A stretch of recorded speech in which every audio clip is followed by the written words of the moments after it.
The second way of, another way of overcoming anger is just to remember that the world is the way the world is. People are the way people are. A lot of the times we get upset and irritated and angry at things. It is towards things that we're not going to be able to change anyway. And it's a bit like Ajahn Brahm, similarly, in the opening door of your heart, where he talks about the man who gets angry at the red traffic light. Now, it doesn't make any sense to get angry at the red traffic light, because the red traffic light just does its own thing. And whether you get angry or not, it's not going to change that red traffic light. And almost everything in the world is like red traffic lights. Things are just the way they are, and whether we get angry or not is not really going to change the situation. And if you reflect on that deeply, it actually is not so hard to actually let go of the anger and realize that, as a matter of fact, the anger, not only is it going to not change the situation, it's going to make matters worse very often. It's going to make matters worse, and it's also going to lead to our own misery, because we feel miserable when we get angry. It's an unpleasant state of the mind. So it is completely, most of the time, it doesn't make any sense whatsoever to get angry and upset at things around us in the world.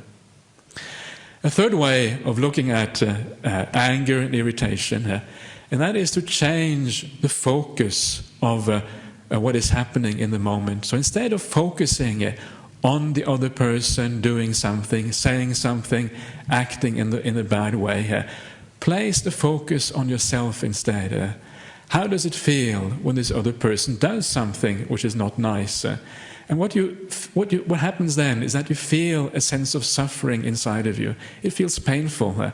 They said something to me which is not nice, or they did something which isn't right. And look at the pain inside of yourself. Focus on yourself rather than focusing on the other person. And this has a lot of wonderful consequences when you do that.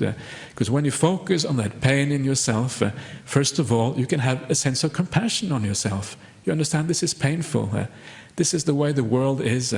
It's not, I can't change this. This is the way things are when I have to interact with other human beings. Pain is there. Pain is necessary. This is part of life. And just focus on that pain. And what you're doing there is contemplating suffering. You're contemplating, coming to understand what suffering is about in this world. If you react to the other person instead, if you become angry because of the way they are behaving or what they're saying, you are no longer contemplating suffering.